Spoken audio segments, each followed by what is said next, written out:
போயிடு சித்ரா, போயிடு.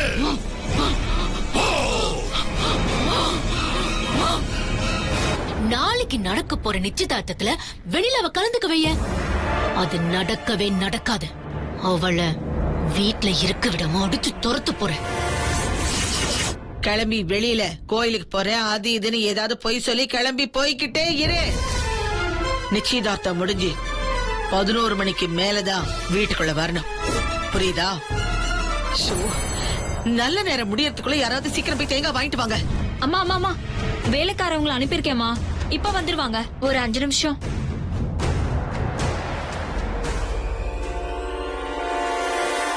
ஸ்வேதா, நீ ஒரு மாதிரி ஆயிட்ட. இத பாரு, நீ படிச்ச பொண்ணு, இந்த மாதிரி விஷயத்தெல்லாம் நீ வருத்தப்படக்கூடாது. ஐயோ, அதெல்லாம் ஒண்ணும் இல்ல மாமா. I'm okay. உங்க பக்கத்துல இருக்கிறத விட பெரிய சந்தோஷம் வேற என்ன இருக்க போகுது மாமா?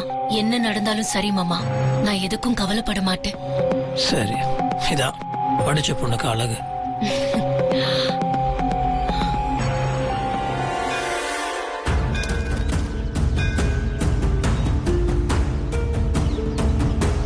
ஏய் வெண்ணிலா, என்ன நீ அங்க உன் மாமாக்கும் ஸ்வேதாக்கும் நிச்சயதார்த்தம்னு கேள்விப்பட்டேன். நீ அங்க இல்லாம கோயில வந்து விளக்கு போட்டுட்டு இருக்க.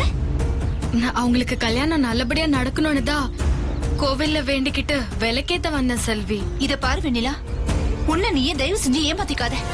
உனக்கு முத்தரச மாமான்னா எவ்வளவு பிடிக்கும்னு கலை மூலமா எனக்கு நல்லாவே தெரியும். கலை உன்னை பத்தி பேசாத நாளே இல்ல வெண்ணிலா. என் முகத்தை பார்த்து சொல்ல, மனசார நீ முத்தரச மாமாவை விரும்பல? உன்னை உன் மாமா கூட சேர்த்து வைக்கதானே கலை அவ்வளவு தூரம் போராடினா. இப்ப கிழிஞ்ச நேரம் அவ ஹாஸ்பிட்டல்ல கிடக்குறா. அவ இப்படி இருக்கிற சூழ்நிலையில உன் மாமாவே ஸ்வேதாவை சேர்த்து வைக்க விளக்கு போடுறேன்னு சொல்லிட்டு இருக்க. இந்த விஷயம் மட்டும் கலைக்கு தெரிஞ்சதுன்னா அவ எவ்வளவு கவலைப்படுவா. ஏன் இப்படி பண்ற? இத பாரு, தயவு செஞ்சு நான் சொல்றத கேளு. என் கூட வா. எங்க கூட்டிட்டு போற? கைய விடு. உன்கிட்ட எல்லாம் பேசி பிரயோஜனமே இல்ல. வாணி, செல்வி, வா. இப்படி நில்ல. எதுக்காக இப்ப என்ன இங்க கூட்டிட்டு வந்த? நீ இப்ப சொன்னியே மாமாக்கும் ஸ்வேதாக்கும் நடக்க போற கல்யாணத்துக்காக தான் விளக்கேத்த வந்தேன்னு. ஆனா இந்த விஷயத்துல சாமி என்ன சொல்லுதுன்னு பாப்போமா?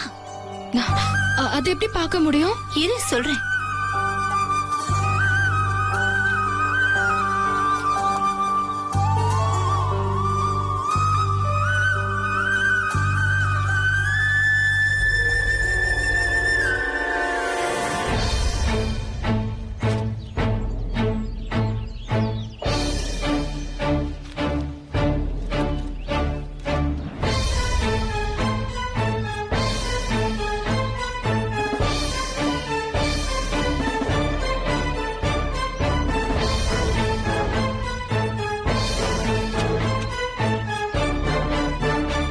ருத்ரா, இங்க வாமா. இந்த ரெண்டுல ஏதாவது ஒண்ணு எடு.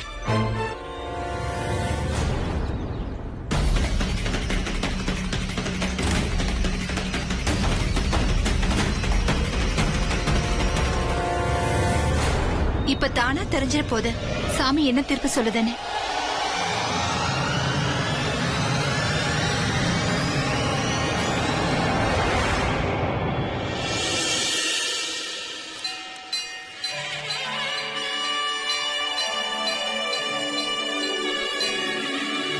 உன்னோட மனசுல எந்த ஆசையும் இல்ல, உன் மாமா பத்தின எந்த எண்ணமும் இல்லன்னா எதுக்காக என்ன பூ வருதுன்னு இவ்வளவு ஆர்வமா பாக்குற?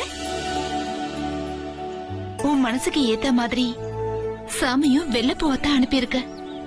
வெள்ளப்பூ வந்தா எல்லாம் உன் விருப்பம் போலதான் நடக்கும்னு அர்த்தம்.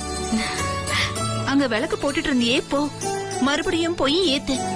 ஆனா தயவு செஞ்சு உனக்கும் உன் முத்த மாமாவுக்கும் கல்யாணம் நடக்கணும்னு நினைச்சு விளக்கேத்து. அதான் உன் மனசும் சொல்லுது வெண்ணிலா. அப்படி இருக்கும்போது உன்னை நீயே தயவு செஞ்சு ஏமாத்திக்காத வெண்ணிலா. இந்த விஷயத்துல நீ ஏமாந்து போனேன்னு வச்சுக்கோ, உன்னை சுத்தி இருக்கிற மத்தவங்களையும் நீ ஏமாத்துறன்னு அர்த்தம். ஏன்னா கலை உனக்காக தான் வெண்ணிலா அவ்வளவு கஷ்டப்பட்டா. தயவு செஞ்சு நீ அவளுக்காகவாவது இத செஞ்சுதான் ஆகணும். நடக்கிற பிரச்சனைகள் அத்தனையுமே எனக்கு தெரியாதுன்னு நினைச்சிடாத. எல்லா பிரச்சனையில இருந்தும் உன் மாமாவை மீட்டெடுத்து கொண்டு வரணும்னா உன் மாமாவை நீ கல்யாணம் பண்றதை தவிர வேற வழியே இல்ல வெண்ணிலா. போ.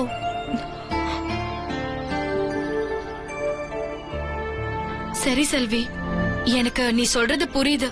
நான் இப்பவே போய் விளக்கு போடுறேன். ஹாய் சூப்பர் வெண்ணிலா. வா.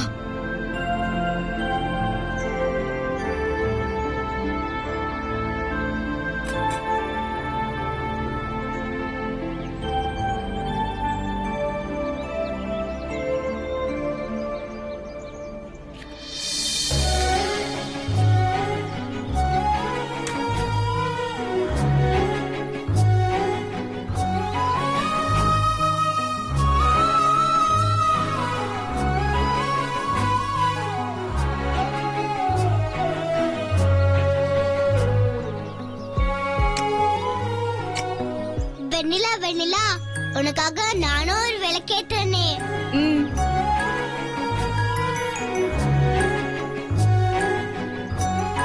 வெண்ணிலாக்கு கல்யாணம், வெண்ணிலாக்கு கல்யாணம்.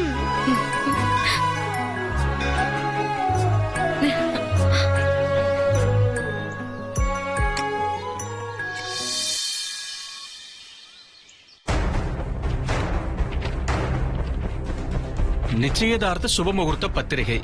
தணிகாச்சலம் நீலாம்பரி தம்பதியரின் புதல்வன் முத்தரசனுக்கும் கருணாகரன் லட்சுமி தம்பதியரின் திருநறைச் செல்வி ஸ்வேதாவிற்கும் வருகின்ற ஆவணி மாதம் 5ஆம் நாள் சுபமுகூர்த்தம் நிச்சயிக்கப்படுகிறது. சுபமஸ்து.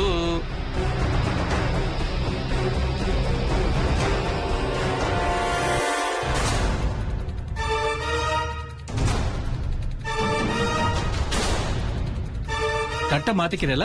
மாத்திக்கலாம் சாமி.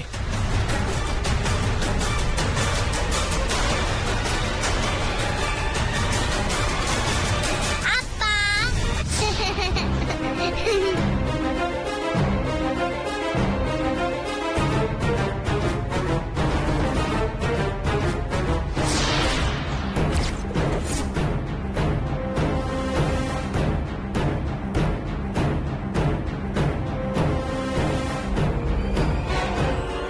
ருத்ராக்குட்டி, அப்பா கிட்ட சொல்லுமா எங்கடா போனீங்க?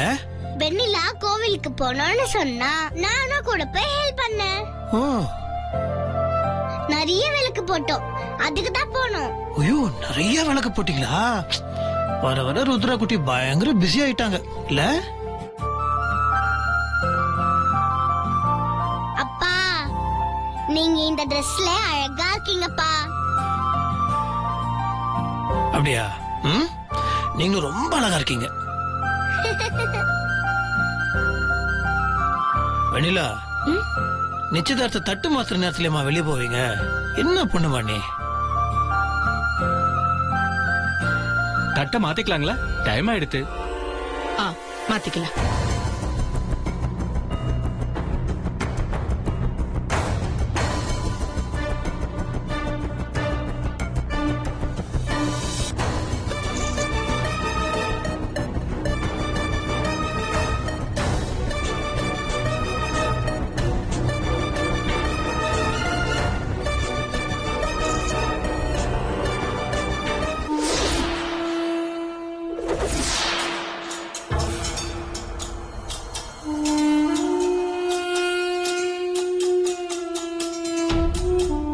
அக்கா,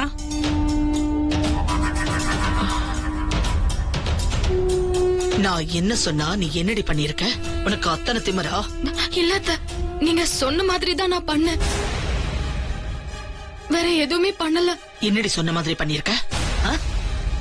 உன்னை நிச்சயதார்த்தம் முடிஞ்சுதான் வீட்டுக்குள்ள வர சொன்ன. ஆனா கரெக்டா தட்டு மாத்தும் போது கரடி மாதிரி வந்து நிக்கிற. அறிவில்லை உனக்கு? உன்னை யாரு இங்க தட்டு வச்சு அழைச்சாங்க? இல்ல, சத்தியமா நான் கோவில்ல ரொம்ப நேரம் இருந்துட்டு நீங்க சொன்ன மாதிரி 11 மணி தாண்டி அதுக்கப்புறம் லேட்டா தான் வந்தேன். இழுத்து அரைஞ்சிருவேன். அப்ப நான் போய் சொல்றேனா?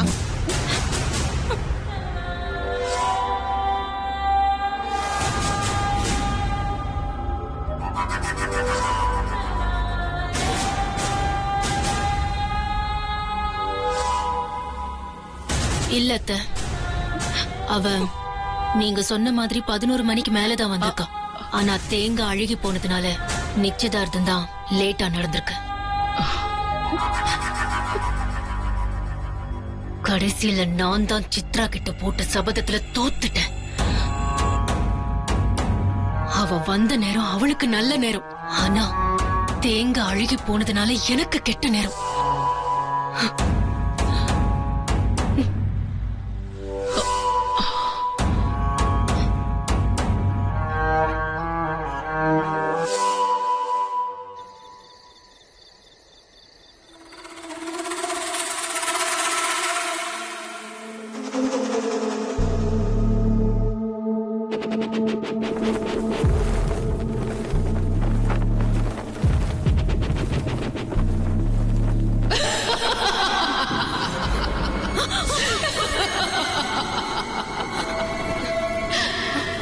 யாருங்க? யாரது? யாரு? யாரா? நான் தாண்டி சித்ரா. சித்ராவா? என்னடி என்கிட்டயே சவால் விடுறியா? ஏதோ வெண்ணிலா நிச்சயத்துல கலந்துக்க மாட்டா, உன்னால முடிஞ்ச அவளை கலந்துக்க வைன்னு சவால் விடுற. இப்ப என்னடி நடந்துச்சு? அந்த தேங்காய அழுக வச்சு நிச்சயத்தை தாமதமாக்குனது யாரு?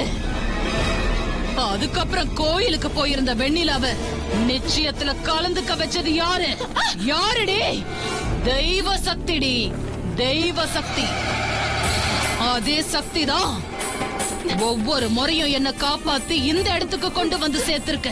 நீ பண்ற அநியாயங்களை, அக்கிரமங்களை எதிர்க்க வச்சிருக்கு.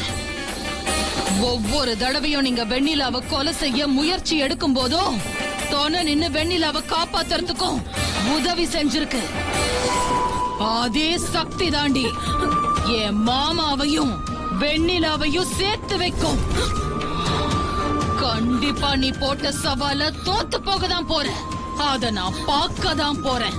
முடிஞ்சா என்ன எதிர்த்து ஏதாவது ஒண்ணு செஞ்சு பாருடி. உன்னால ஒண்ணும் பண்ண முடியாது.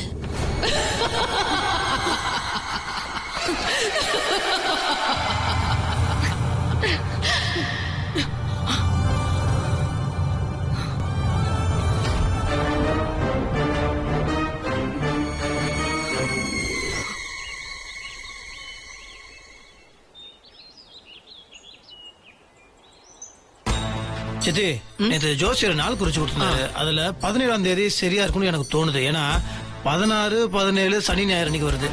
அது ஊர்ல இருந்து வரவங்களுக்கு எல்லாம் கொஞ்சம் வசதியா இருக்கும் இல்ல? வசதியா தான் இருக்கும். ஆமா, அதனால ஜோசியர்கிட்ட நானும் சொல்லிடுறேன். நீ ஒரு வார்த்தை சொல்லி. சரிப்பா. ஒரு நிமிஷம் சித்து. ஹலோ, வணக்கம் முத்தரசன் சார். நான் இன்ஸ்பெக்டர் பூபதி பேசுறேன். சார் சொல்லுங்க சார், எப்படி சார் இருக்கீங்க? நீங்க ஊருக்கு வெளியில இருக்கிற ஏரிக்கரைக்கு உடனே கிளம்பி வர முடியுமா? ஏன் சார், என்ன விஷயம்? இல்ல, அன்னைக்கு டாக்டர் சுந்தர்னு ஒருத்தர் வந்திருந்தாரு. ராஜேஸ்வரி அம்மாவை காணும்னு என்கிட்ட புகார் கொடுத்திருந்தாரு. இப்ப அவர் சொன்ன அடையாளங்களோட அதே வயசுல ஒருத்தங்க எரிச்சு கொல்லப்பட்டிருக்காங்க சார். எனக்கு என்னமோ அது ருத்ராவோட பாட்டியா இருக்குமோன்னு சந்தேகமா இருக்கு. என்ன சார் சொல்றீங்க? டாக்டர் சுந்தருக்கு போன் பண்ணி விஷயத்த சொல்லிட்டேன். அவரும் கிளம்பி வந்துட்டு இருக்காரு. நீங்களும் கொஞ்சம் வந்தீங்கன்னா நல்லா இருக்கும். வரேன் சார், 5 நிமிஷத்துல அங்க இருப்பேன் சார். வந்துடுறேன். Okay sir. என்னாச்சு முத்தரசு? ஏன் திடீர்னு பதட்டப்படுற? இல்ல சித்தி, இந்த இன்ஸ்பெக்டர் தான் பேசுறாரு. அது நம்ம ஊருக்கு வெளியே இருக்க ஏரி பக்கத்துல எரிஞ்சு போன நிலையில எலும்பு துண்டு எல்லாம் கிடைச்சிருக்கா.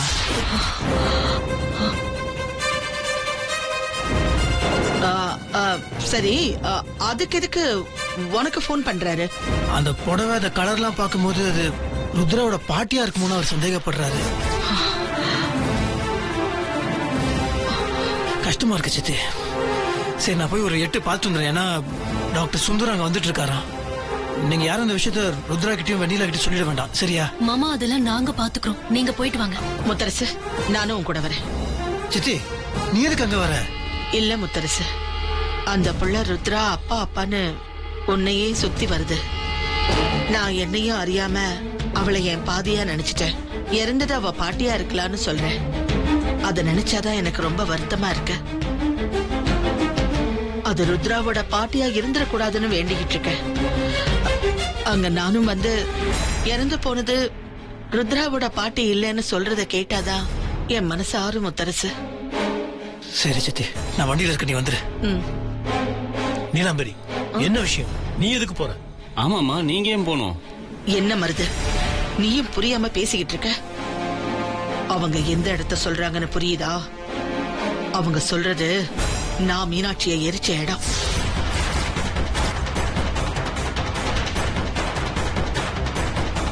ஆனா இப்போ ருத்ராவோட பாட்டின்னு சொல்றாங்க. அப்போ இறந்து போன மீனாட்சி தான் ருத்ராவோட பாட்டின்னா அப்ப ருத்ரா யாரு? இந்த ருத்ரா யாரோட வாரிசு? ஏன்னா மீனாட்சிக்கு ஒரே மகதான் அந்த சித்ரா. ஆனா இவங்க இறந்து போனது ராஜேஸ்வரி அம்மான்னு சொல்றாங்க. கண்டிப்பா இதுல ஏதோ ஒரு மர்மம் இருக்கு. அது என்னன்னு தெரிஞ்சுக்கதான் நான் நேர்ல போறேன். நீயும் என் கூட வா போலாம். வா.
சார், காலையில இந்த பசங்க ஆடு மேய்க்கிறதுக்காக இங்க வந்திருக்காங்க. எரிஞ்ச எலும்புகளை பார்த்துட்டு இவங்க தான் எனக்கு தகவல் கொடுத்தாங்க.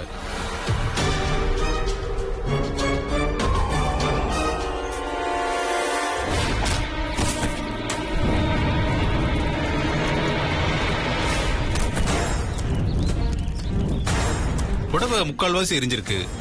அந்த செருப்பும் எரிஞ்ச மாதிரி தான் இருக்கு. அதுவும் இல்லாம இத பாருங்க, இந்த பைக்குள்ள புடவை இருந்தது. கூடவே இந்த ஸ்படிக மாலையும் இருந்தது. இதெல்லாம் இறந்து போனவங்களோட இருக்குமோன்னு எனக்கு சந்தேகமா இருக்கு.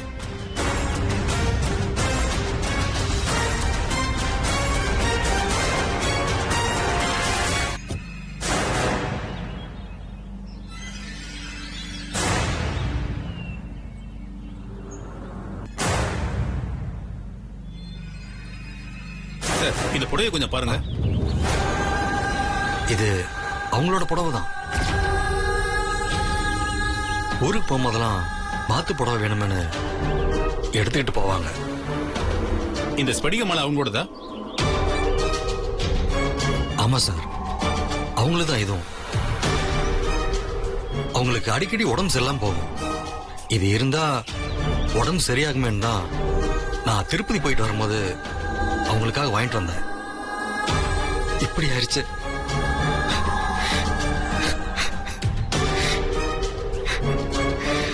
சார், அவங்களே வயசானவங்க. அவங்கள போய் எரிச்சு கொன்ற அளவுக்கு அவங்களுக்கு யார் சார் எதிரியா இருப்பாங்க? இந்த கொலைக்கு காரணம் என்னவா இருக்கும்? தெரியல சார். தடயங்களை வச்சு விசாரிச்சுதான் கண்டுபிடிக்கணும்.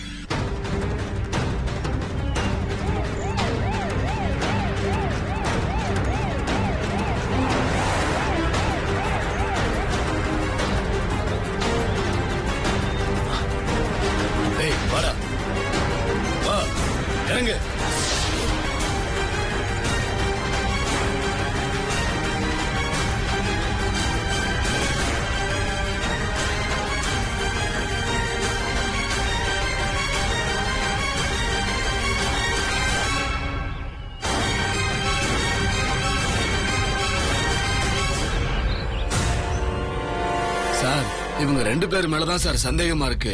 இந்த தோட நகைக்கடையில விற்க போயிருக்காங்க. நகைக்கடைக்காரர் சந்தேகப்பட்டு நமக்கு தகவல் சொன்னாரு. போய் பார்த்தா இவங்க 2 பேர் இருக்காங்க சார்.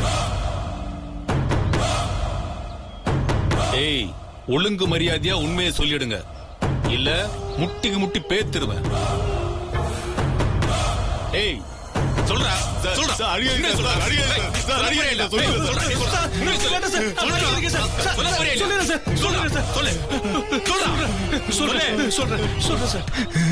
ஐயா சொல்லிடுறேன். அது வந்து ஐயா அந்த அம்மா வயசான அம்மாவா இருந்தாங்க. நகைக்கு ஆசைப்பட்டு அந்த அம்மாவை துரத்தணும். ஓடுனதுல அந்த அம்மா கீழே விழுந்து தள்ள அடிபட்டு இறந்துட்டாங்க. அதுக்கப்புறம் நகையை கழட்டிக்கிட்டு அவங்களை எரிச்சிட்டு நான் கிளம்பி ஓடிட்டேன்யா.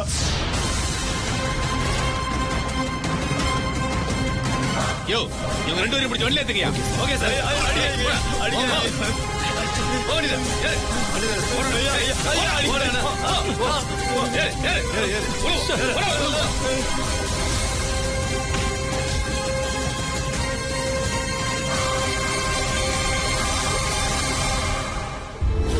எனக்கு என் பாட்டி தான் வேணும். பாட்டியை உடனே கண்டுபிடிச்சு கூட்டிட்டு வாங்க.